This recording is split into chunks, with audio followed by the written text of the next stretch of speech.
Hello दोस्तों, मैं दिनेश चौधरी आप सभी का स्वागत करता हूं पीएससी बाय डीसी सर आपके अपने यूट्यूब चैनल पर। इस चैनल पर हम निशुल्क शिक्षा के माध्यम से आप सभी का मार्गदर्शन करते हैं। पहले प्रीलिम्स के लिए जो नए जुड़े हुए टॉपिक्स थे वे सभी हमने निशुल्क इसी प्लेटफॉर्म पर आप सभी को उपलब्ध कराए और फिर मुख्य परीक्षा के लिए एक नए सब्जेक्ट सोशियोलॉजी को पढ़ाना शुरू किया। चलिए, सोशियोलॉजी के इस चौथी यूनिट को हम पढ़ रहे हैं। 3 यूनिट लगातार हम निशुल्क रूप से आप सभी तक पहुंचा चुके हैं। चौथी यूनिट में हम 55वां टॉपिक आज पढ़ रहे हैं। चलिए शुरू करते हैं। सबसे पहले भगवान श्री गणेश का नाम लेकर श्री गणेशाय नमो बोलते हुए और मेरे शिक्षक सुरेश पटेल सर को याद करते हुए सिलेबस पर आ जाते हैं। सिलेबस में पहला जो पॉइंट था वो पूरी तरह हम कवर कर चुके हैं। दूसरा पॉइंट शुरू किया था हमने जिसमें वैश्वीकरण की चुनौतियां हम पढ़ चुके हैं। समाजशास्त्र का भारतीकरण, ये पॉइंट अभी मैं आप सभी को उपलब्ध नहीं करा रहा हूं, कुछ वॉइस प्रॉब्लम है उस वीडियो में। उसका अगला पॉइंट है शिक्षा का निजीकरण, जिसे आप सभी को पहुंचाया जा रहा है। चलिए शुरू करें। शिक्षा का निजीकरण। शिक्षा का निजीकरण क्या होता है, ये पॉइंट समझने से पहले हमें एक टर्म समझनी है, वो है निजीकरण। कि भाई निजीकरण क्या होता है। शिक्षा का निजीकरण तो बाद में समझेंगे, पहले हमें मूल रूप से अवधारणा याद हो कि निजीकरण क्या होता है। तो निजीकरण अर्थात निजी, देखो करण निजी में ये जो करण शब्द है ये एक प्रोसेस को अपना बताया दर्शाने के लिए उपयोग किया जाता है। जब हमें कोई प्रक्रिया शब्द का उपयोग करना होता है तो वहां करण शब्द लगाते हैं। निजी मतलब जो आम जनता है उनके हाथ में, अर्थात निजीकरण का क्या अर्थ हुआ। निजीकरण का तात्पर्य एक ऐसी प्रक्रिया से है जिसमें पूर्व में सरकार द्वारा संचालित या प्रबंधित संस्थाओं को किसी निजी उद्यमी अथवा संस्था के संचालन या प्रबंधन के हेतु हस्तांतरित कर दिया जाता है। बहुत शॉर्ट एंड स्वीट, बहुत छोटी सी परिभाषा अगर मैं बोलूं तो जब किसी सरकार द्वारा संचालित क्रिया को, सरकार द्वारा संचालित कोई संस्था हो, कंपनी हो, कोई भी हो, उस क्रिया को निजी हाथों में हस्तांतरित या सौंप दिया जाता है, अर्थात निजी लोग जब उस कार्य को प्रबंधित या फिर प्रबंधन मैनेजमेंट या उसका नियंत्रण करना शुरू कर देते हैं तो उसे हम कहते हैं निजीकरण। अर्थात निजीकरण कहाँ यूज होगा, जब कोई क्रिया सरकार कर रही हो और सरकार द्वारा की जाने वाली क्रिया को बाद में निजी लोगों को, अर्थात एक पर्सनल व्यक्ति को या किसी प्राइवेट संस्था को सौंप दिया जाता है तो उस क्रिया को हम कहते हैं निजीकरण। अन्य शब्दों में देखें इसी बात को, किसी क्षेत्र या उद्योग का संचालन सरकारी कर्मियों के हाथों से हटाकर निजी हाथों में देने की क्रिया, अर्थात सरकार के नियंत्रण, निर्देशन और प्रबंधन, 3 शब्द याद रखिएगा। आप इसी टर्म में लिखेंगे इस पॉइंट को। जब किसी संस्था का 3 चीजें, नियंत्रण, निर्देशन और प्रबंधन सरकारी हाथों से, कहां से, सरकारी हाथों से निजी हाथों में, निजी हाथों में मतलब कोई प्राइवेट व्यक्ति के हाथ में सौंप दिया जाता है या संस्था के पास सौंप दिया जाता है तो इसे कहते हैं हम निजीकरण। आगे बढ़ते हैं। निजीकरण जो है उसकी परिभाषाएं देख लेते हैं। के.एम. घोड़के नाम के एक समाजशास्त्री हैं, इकोनॉमिस्ट रहे वैसे विशेष रूप से, इन्होंने क्या परिभाषा दी है, कहते हैं सामान्यतः यह शब्द उस प्रक्रिया से संबंधित है जो किसी देश की आर्थिक गतिविधियों में राज्य अथवा सार्वजनिक क्षेत्र के निवेश को कम करता है। तो जब अपने आप है कि जब सरकारी क्षेत्र का निवेश वहां कम हो जाएगा, हिस्सेदारी वहां कम हो जाएगी, 100 में से पहले 70% सरकारी है, वो 70 जब धीरे धीरे कम होगा तो वो 70 रह जाएगा सिमट करके 30, अर्थात 30% सरकारी हो जाए, और अर्थात कितना भी 30, कोई ऐसा मैं फिगर नहीं बता रहा हूं, कुल मिलाकर कम होना। तो जब सरकार की हिस्सेदारी कम हो और निजी हाथ या निजी हिस्सेदारी बढ़े तो इस प्रक्रिया को हम कहते हैं निजीकरण। एन अग्रवाल भी कह रहे हैं इसकी एक परिभाषा। साधारण बोलचाल की भाषा में निजीकरण का अर्थ उद्योगों का स्वामित्व सरकारी अथवा सार्वजनिक क्षेत्र से निजी क्षेत्र या निजी कंपनी में बदला जाना है। यह स्वामित्व का हस्तांतरण पूरे सार्वजनिक क्षेत्र की इकाई अथवा उसके एक भाग के लिए हो सकता है। अब यहाँ बहुत ध्यान से सुनने वाली या ध्यान से समझने वाली बात यह है, मान लीजिए 100% हिस्सेदारी जो है वो सरकार की है और इस 100% सरकारी हिस्सेदारी को सरकार या तो 100% निजी लोगों को दे दे या इसमें से कुछ हिस्सा दे दे। दोनों ही अवस्था में हम निजीकरण या उस प्रोसेस को, उस प्रक्रिया को जो यहां अपनाई गई है, उस प्रोसेस को, उस प्रक्रिया को हम क्या कहेंगे, उसे हम निजीकरण कहेंगे। आप ये पॉइंट याद रखिएगा, निजीकरण क्या होता है, निजीकरण की प्रक्रिया क्या होती है। अब हम शिक्षा के निजीकरण पे चलेंगे जो कि मूल टॉपिक है। तो शिक्षा का निजीकरण अगर मैं विषय बोलूं, बात बोलना हो तो फिर क्या होगा, जब शिक्षा के संस्थान जो कि अभी सरकार चला रही थी, उनका नियंत्रण, निर्देशन और प्रबंधन ये सब कुछ निजी संस्थाओं, निजी व्यक्तियों को या प्राइवेट व्यक्तियों को दे दिया जाता है, सौंप दिया जाता है, तो इस क्रिया को हम कहते हैं शिक्षा का निजीकरण। बहुत अच्छे से आपके दिमाग में बात सेट हो जाए, निजीकरण की जो परिभाषा थी वही शिक्षा के निजीकरण की भी परिभाषा है, दोनों में कोई बहुत अंतर नहीं है। शिक्षा का निजीकरण माने निजीकरण का ही वह रूप जिसमें शिक्षा को विषय बनाया गया है, शिक्षा विषय की जो कंपनी है, संस्थाएं हैं, उनका जो स्वामित्व है, प्रबंधन है, वो निजी हाथों में सौंप दिया जाए। अर्थात जब सरकारी चीजों का स्वामित्व, शिक्षा के सरकारी संस्थानों का स्वामित्व, नियंत्रण, प्रबंधन, तीनों में से कुछ भी हो सकता है, ये जब सरकारी हाथों से निजी हाथों में जाता है तो उसे कहते हैं निजीकरण। आगे बढ़ते हैं, हम इस प्रक्रिया को समझे, दिमाग में ये प्रोसीजर समझ में आ जाए तो एक पृष्ठभूमि होनी चाहिए कि क्यों हुआ, कब हुआ। शुरुआत समझते हैं। देख, जब भारत जब आजाद हुआ 1947 में, तो हमारे लिए शिक्षा का विकास करना एक बड़ी कठिन समस्या के रूप में उभर कर आया। तो भारतीय संविधान ने इस समस्या को सॉल्व करने के लिए शिक्षा जो है उसे राज्यों के हाथों में सौंप दी, अर्थात राज्य सूची का एक विषय बना दिया गया। आपको पता है कि हमारे देश में 3 सूचियां चलती हैं, उनमें राज्य सूची का विषय बनाया गया शिक्षा, जिसका मुख्य उद्देश्य था प्रत्येक व्यक्ति में ऐसी योग्यताओं और कौशल का विकास करना कि वहां एक उत्तरदायी एवं सहयोगी नागरिक बन सके। राज्यों के नियंत्रण नागरिकों पर ज्यादा होता है, इसलिए केंद्र के हाथ में ना सौंपते हुए राज्य के हाथ में इस नियंत्रण को रखा गया। अर्थात 1947 में हमने शिक्षा को निजी क्षेत्र अर्थात राज्यों के पास सौंप दिया, केंद्र सरकार को ना सौंपते हुए, न प्राइवेट व्यक्ति को सौंपते हुए राज्य सरकार को इसका दायित्व सौंप दिया।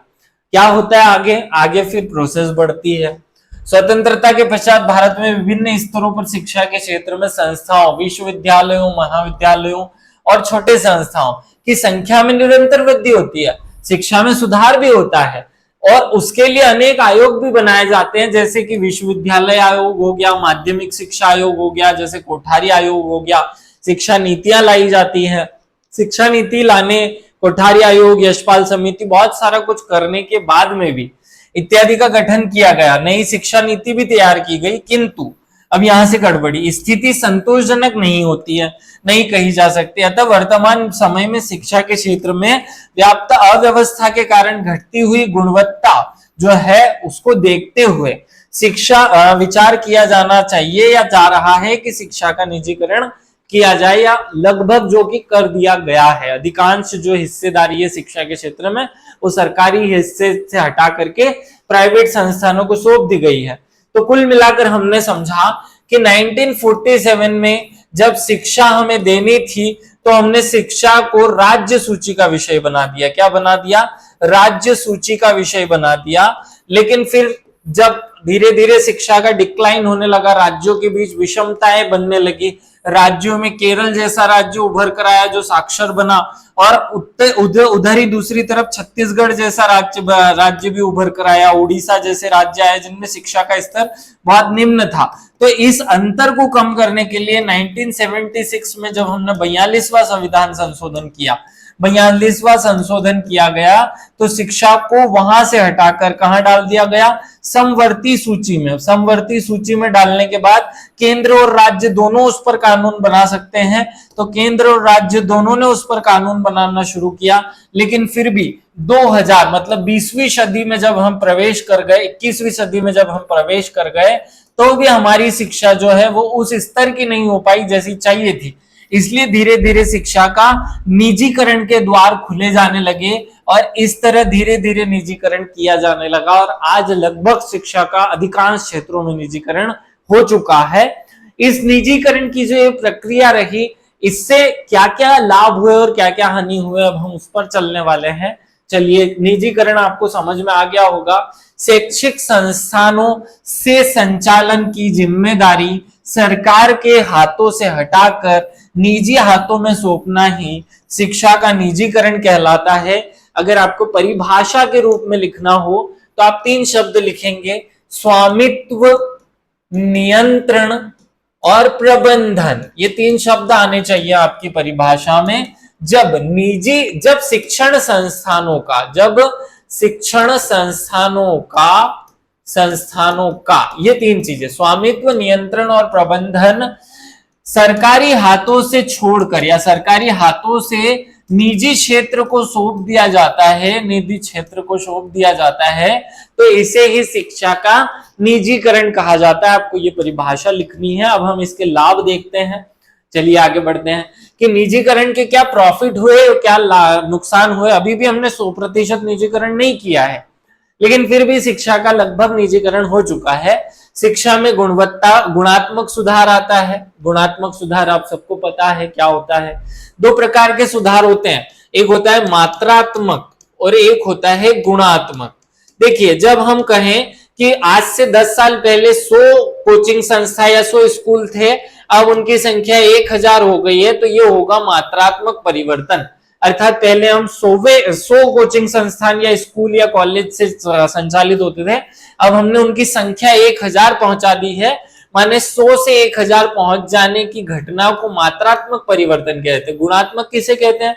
100 शिक्षण संस्थान पहले थे, आज भी 100 हैं, लेकिन पहले विश्व में हमारी रैंक जो थी वो 0 थी। आज अगर विश्व में हमारी रैंक 5 पहुंच जाए, 4 पहुंच जाए, या पहले हमारी 100वीं रैंक थी, अब हम 20वें स्थान पर आ जाएं, तो इसे कहेंगे गुणात्मक परिवर्तन। उसकी गुणवत्ता में परिवर्तन होना गुणात्मक परिवर्तन कहलाता है।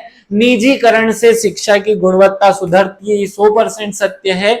इसलिए शिक्षा का गुणात्मक सुधार होता है निजीकरण से। शिक्षा संबंधी जो वित्तीय समस्याएं हैं, सरकार के पास पैसा नहीं होता स्कूल खोलने, बनाने, संचालित करने, शिक्षकों की सैलरी देने के लिए, तो वो प्रॉब्लम दूर हो जाती है। शिक्षकों की योग्यता का समुचित प्रयोग हो पाता है, क्योंकि प्राइवेट सेक्टर अपने टीचर्स को चुन चुन कर रखता है और उनसे उनकी क्षमता के अनुसार चुन चुनकर उनका या बहुत अच्छे से कस करके उनका उपयोग करता है। ये बहुत महत्वपूर्ण बात है। कार्य संस्कृति का विकास होता है, बहुत ज्यादा मेहनत करने की संस्कृति आती है। नियंत्रण एवं प्रशासन की समस्या का समाधान होता है। बेरोजगारी दूर होती है, क्योंकि बहुत सारे शिक्षण संस्थान खुले, तो आपने देखा होगा खूब सारे लड़के लड़कियों को, शिक्षकों को जॉब मिली। ऐसे ही भ्रष्टाचार समाप्त होता है। विकसित देशों में शिक्षा के क्षेत्र में निजीकरण जो सफलता प्राप्त कर पाया, वो भी निजीकरण का आधार बनता है। शिक्षा का कार्यभार, सरकार का कार्यभार कम होता है। शिक्षा का प्रत्येक व्यक्ति तक प्रचार होता है, प्रसार होता है। हमने देखा कि आजादी से लेकर 1976 तक प्रतिशत जो साक्षरता का प्रतिशत है वो धीमी गति से बढ़ता है। जैसे ही ये प्राइवेटाइजेशन होना शुरू होता है, तो शिक्षा का प्रतिशत 73% तक पहुंच जाता है। वो हमारी शिक्षा की निजीकरण का ही एक अर्थ है, या निजीकरण का ही एक लाभ है। हमने 8-10 लाभ देखे। आप एग्जाम में इनमें से जो 5-6 पॉइंट आपको अच्छे लगे, अगर आप चाहें तो अपनी तरफ से जोड़ करके हर एक पॉइंट में उदाहरण देने की कोशिश करें। जैसे आप यहाँ पहला पॉइंट लिखें, तो गुणात्मक में आप लिख सकते हैं कि 2014 में हमारे जो IITs थी, उनकी विश्व के जो शिक्षण संस्थान है उनमें रैंक में हम 500 में नहीं आते थे। मतलब जो टॉप 500 शिक्षण संस्थान थे उसमें हम नहीं आते थे। अब हम आने लगे हैं 140, ऐसा कुछ न कुछ हमारा नंबर आता है। तो वो हमारे लिए गुणात्मक सुधार को दर्शाता है। वित्तीय समस्या, तो पहले सरकार कितना खर्च करती थी, आज कितना खर्च करती है, सरकार के पास पैसे नहीं थे फिर भी कैसे काम चल रहा है वो आप दर्शा सकते हैं। शिक्षकों की योग्यता का उपयोग आप कोई उदाहरण लेकर के बता सकते हैं। ऐसे ही बहुत अच्छे अच्छे कुछ पॉइंट अपने मन से भी लिख सकते हैं। ये ऐसा टॉपिक है जिसमें मन से लिखने पर आप बहुत अच्छी क्वालिटी दे सकते हैं। आप जितनी बार सोचेंगे उतनी बार आपको नए पॉइंट मिलेंगे यहाँ।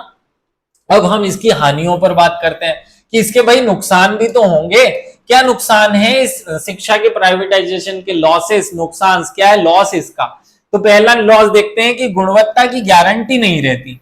आपने देखा कि हमने जब तक सरकारी हाथों में रखा था तो हमें पता था कि एक स्तर तक की शिक्षा है।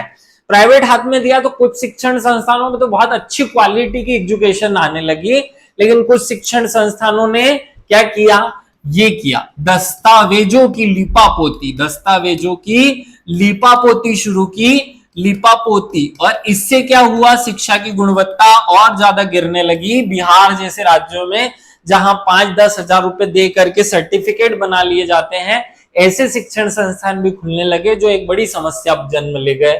शिक्षकों का बहुत शोषण होता है, क्योंकि अब भी हमने कहा कि जो प्राइवेट संस्था होगा वो तो शिक्षक की पूरी योग्यता का उपयोग करेगा, और जब वो शिक्षक की योग्यता का उपयोग करेगा तो फिर क्या होगा, शिक्षकों का शोषण होगा, ज्यादा से ज्यादा काम कराया जाएगा उनसे। अगला पॉइंट आया अकुशल शिक्षक। यही तो समस्या है। प्राइवेट व्यक्ति के हाथ में दे दिया तो वो अपने हिसाब से कम पैसे में ज्यादा से ज्यादा पढ़वाने की कोशिश करेगा, और कम पैसे में काम करने वाला शिक्षक बहुत अच्छा नहीं होगा, ये कोई गारंटी नहीं है कि अच्छा होगा। तो इससे क्या होगा, शिक्षा के निजीकरण से शिक्षा बहुत महंगी हो जाएगी, अकुशल शिक्षकों का बोलबाला होने लगेगा। निर्धन छात्र शिक्षा से वंचित रह जाएंगे। क्या हो जाएगा, निर्धन छात्र शिक्षा से वंचित हो जाएंगे। तीनों पॉइंट एक दूसरे से जुड़े हुए हैं। देखो, ये जैसी यूट्यूब सब आए, ये जब सोशल मीडिया प्लेटफॉर्म आए तो क्या हुआ, घर घर हर एक व्यक्ति अपने आप को टीचर बनाने लगा। भले से उसे समझाते आता है या नहीं आता है, इस पर तो बात ही नहीं करना, लेकिन फिर भी हर एक व्यक्ति यूट्यूब पर आकर कुछ पढ़ाने लगा। भले ही से वो खुद अभी उसी की तैयारी कर रहा हो, भले ही से उसने कभी उस चीज को पढ़ा ही नहीं हो, भले ही से वो उसको 4 बार फेल कर चुका हो, लेकिन फिर भी वो पढ़ाने, ज्ञान देने की कोशिश करने लगता है। और फिर ऐसे व्यक्ति जब बहुत ज्यादा प्रसारित हो जाते हैं तो समस्या उत्पन्न होती है कि छात्र उनका मार्गदर्शन करते हुए सफल नहीं हो पाते, और ऐसे ही शिक्षा धीरे धीरे निर्धन छात्रों तक नहीं पहुंच पाती है। शिक्षा का व्यापारीकरण होने लगता है। आप देख ही रहे हैं, व्यापारीकरण हो चुका है। निजी शिक्षण संस्थानों द्वारा स्वयं के नियम बना लिए जाते हैं और फिर कठोर नियमों के माध्यम से बच्चों का शोषण किया जाता है। निजीकरण से शिक्षा पर सरकार का कोई नियंत्रण नहीं रह जाता। जैसे अभी हमने देखा कि दिल्ली में एक कोचिंग इंस्टीट्यूट में लाइब्रेरी में पानी घुस गया और वहां 3 छात्रों की मृत्यु हो जाती है। सरकार का कोई कंट्रोल नहीं था इन सब चीजों पर। धीरे ये निजीकरण के बैड इफेक्ट है। निजी संस्थान सामंतवादी व्यवस्था को जन्म देती है, और सामंतवादी व्यवस्था अपने आप में खराब चीज है। इससे मध्यम और जो निम्न वर्गीय, जो कमजोर लोग हैं, जो मिडिल क्लास है, जो लोअर मिडिल क्लास है, जो पुअर क्लास है, उन सब तो वो तो शिक्षा से वंचित रह जाते हैं, क्योंकि पैसे वाले लोग बड़े बड़े कॉन्वेंट स्कूलों में अपने बच्चों को पढ़ाते हैं, और गरीब लोग जो है वो शिक्षा से वंचित रहने लगते हैं। और धीरे धीरे जो है अमीरी और गरीबी की खाई, या फिर इंडिया वर्सेस भारत की एक खाई जन्म लेती है। और इसके जन्म लेने का मूल कारण हमारी शिक्षा का निजीकरण है। याद रखना, निजीकरण भारतीय परिस्थितियों के अनुकूल नहीं है। भारत में बहुत प्रकार की विविधताएं पाई जाती है जहां निजीकरण पॉसिबल ही नहीं था, लेकिन हमने इसलिए किया क्योंकि सरकार अपनी जिम्मेदारी निभा नहीं पा रही थी, सरकार अपने उत्तरदायित्व को पूरी तरह नहीं निभा पाई, जिससे हमें निजीकरण करना पड़ा समय परिस्थितियों के अनुसार। और उससे क्या क्या बैड इफेक्ट आए आप देख सकते हैं। आज भारतीय समाज अलग अलग वर्गों में बंट चुका है, अलग अलग प्रकार से ये बढ़ चुका है। शिक्षा का किस स्तर पर शोषण होता है वो आप सभी देख रहे हैं। अब हम आगे बढ़ते हैं। अगले नेक्स्ट पॉइंट में हम देखते हैं कि इसके सुधारने के लिए क्या सुझाव दिए जा सकते हैं, क्या हमें और कर लेना चाहिए ताकि ये जो निजीकरण है ये हमारे लिए पॉजिटिव हो जाए। चलिए सुझाव देखते हैं। भारत में सामाजिक, आर्थिक, राजनीतिक परिस्थितियां शिक्षा के निजीकरण के अनुकूल नहीं है, क्योंकि भारत में संघात्मक ढांचा अपनाया गया है। आर्थिक रूप से बहुत गरीबी है, सामाजिक रूप से बहुत विषमता है, तो ये सारी चीजें शिक्षा के निजीकरण की इजाजत नहीं देती। लेकिन वर्तमान समय में हम इसे नजरअंदाज नहीं कर सकते। हमारी सरकारें शिक्षा के क्षेत्र में बढ़ रहे बोझ को कम करने के उद्देश्य से अपने इस दायित्व को निजी संस्थानों को हस्तांतरित करने का सफल प्रयास कर रही हैं। अतः शिक्षा के निजीकरण का सकारात्मक प्रभाव प्राप्त करने की दृष्टि से निम्नलिखित सुझाव हमें फॉलो करने चाहिए, जिससे शिक्षा का निजीकरण भी लाभ देने लगे या वो लाभ का एक साधन बने। क्या क्या किया जाना चाहिए? जो शिक्षक हैं उनकी योग्यता और उनके मिलने वाले वेतन की समय समय पर जांच की जानी चाहिए, क्योंकि देखो भाई, किसी भी निजी संस्थान में अगर वेतन अच्छा नहीं मिलेगा तो काम अच्छा नहीं होगा। वेतन की भी समीक्षा हो, वेतन भी अच्छा दिया जाए, और वो जो टीचर है उसकी एलिजिबिलिटी, उसकी योग्यता, उसकी अर्हताओं पर भी बात की जाए। उन दोनों के अच्छे कठोर मानक हों और कठोर मानकों के साथ उनका पालन कठोर रूप से किया जाए। अभिभावकों का आर्थिक शोषण अर्थात फीस जो बच्चों से वसूल की जाती है उसका भी एक पैरामीटर, उसके भी मानक निर्धारित हो कि भैया आप ऐसी क्लासरूम बनाएंगे तो उसमें इस टाइप की शिक्षा फीस ले पाएंगे, आप फलाना चैप्टर पढ़ाएंगे या फलानी टाइप का पढ़ाएंगे, इतने समय का कोर्स बनाएंगे तो उसमें इतनी फीस ले पाएंगे। ऐसे कुछ देखो, पूरी तरह सरकार निर्धारित ना करे कि शिक्षक से जो प्राइवेट स्कूल है या कोचिंग संस्थान है वो कितना पैसा ले, लेकिन वो मानक तो बना सकते हैं। क्या मानक बना सकते हैं कि भैया इतना बड़ा इस प्रकार का कोर्स होगा तो इतने रुपए, इस प्रकार की फैसिलिटी होगी तो इतने रुपए लिए जा सकते हैं। उनके अंदर अंदर निजी संस्थान अपना निर्धारण करें। फिर निजी संस्थानों को मान्यता देते समय जो प्रशासनिक योजनाएं बनाई जाए, जिसमें सरकार भी हो, मतलब शिक्षा विभाग भी हो, समाज के प्रतिनिधि भी हो और अध्यापकों का प्रतिनिधित्व भी हो। कुल मिलाकर के जब किसी स्कूल को, कॉलेज को या प्राइवेट निजी संस्थान को मान्यता देनी हो तो उसमें तीनों का प्रतिनिधित्व, केवल सरकारी हाथ में ना हो, केवल प्राइवेट संस्था के हाथ में ना हो, और अध्यापक भी उसमें शामिल हो, समाज भी शामिल हो, सरकार भी शामिल हो और अध्यापक भी शामिल हो, तीनों मिलकर उसका मार्गदर्शन करें। एनएसीसी नाम का संस्था जो कि बड़े बड़े विश्वविद्यालयों, महाविद्यालयों का मूल्यांकन करती है, द्वारा महाविद्यालयों और विद्यालयों का मूल्यांकन किया जाता है, जिससे इन संस्थानों में आत्म अवलोकन और आत्म सुधार का अवसर मिल जाता है और इसके मूल्यांकन के अनुकूल परिणाम दिखाई देते हैं। गुणात्मक सुधार की दृष्टि से ऐसी व्यवस्था हर एक कोचिंग इंस्टीट्यूट, हर एक प्राइवेट कॉलेज, स्कूल सब में अप्लाई की जानी चाहिए, ऐसी व्यवस्था हो। आगे बढ़ते हैं। शिक्षा के सभी स्तरों पर प्राइवेट ट्यूशन और कोचिंग संस्थाओं को पूर्णतः प्रतिबंधित कर देना चाहिए। ये बहुत महत्वपूर्ण बात है। मैं खुद प्राइवेट सेक्टर का एक टीचर होकर के ऐसा पॉइंट बता रहा हूं। मुझे लगता है कि इसकी जरूरत है, या तो पूरी तरह बंद किया जाए या फिर शिक्षा के इतने कठोर मानक तय किए जाएं और उसके बाद पढ़ाने या पढ़ाने से संबंधित मानकों को इंप्लीमेंट कराने के बाद काम किया जाए। सरकार द्वारा शिक्षा पर किए जाने वाले व्यय को बढ़ाया जाए। सरकार का जो जीडीपी में हिस्सेदारी है, शिक्षा का हिस्सेदारी, वो लगभग 2.5% तक पहुंची है, उसे बढ़ा करके लगभग 6-7% तक किया जाना चाहिए, जो एक बहुत बड़ी मांग है, ताकि हम एक इंफ्रास्ट्रक्चर, एक अवसंरचना निर्माण कर सकें शिक्षा के क्षेत्र में और बच्चों को एक उच्च गुणवत्तापूर्ण शिक्षा, गुणात्मक और मात्रात्मक दोनों परिवर्तन चाहिए। दोनों ही परिवर्तन वाली शिक्षा बच्चों के जीवन को सुधार सके। हमारी युवा पीढ़ी ही हमारा भविष्य है और उसकी शिक्षा सबसे महत्वपूर्ण है, क्योंकि अगर हम उसे शिक्षा दे पाए तो भारत को फिर से विश्व गुरु बनाया जा सकता है। अनेक सुधार किए भी गए सरकार द्वारा, उन पॉइंट्स पर मैं बात नहीं करूंगा। कुल मिलाकर शिक्षा का निजीकरण एक छोटा सा टॉपिक था सिलेबस का, और इसमें हमने क्या पढ़ा, इसमें हमने शिक्षा निजीकरण क्या होता है, सबसे पहले इस पॉइंट को कवर किया, फिर शिक्षा का निजीकरण क्या होता है, फिर कैसे निजीकरण आया हमारे देश में, फिर उसके क्या लाभ हैं, क्या हानियां हैं और फिर क्या सुझाव हैं, इन तीनों पॉइंट्स पर फोकस किया। उम्मीद है पॉइंट आप सभी को समझ आया होगा। आप सभी को विशेष रूप से धन्यवाद। जय हिंद, जय भारत।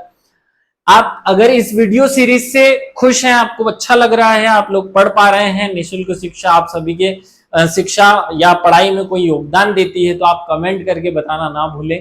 Thank you.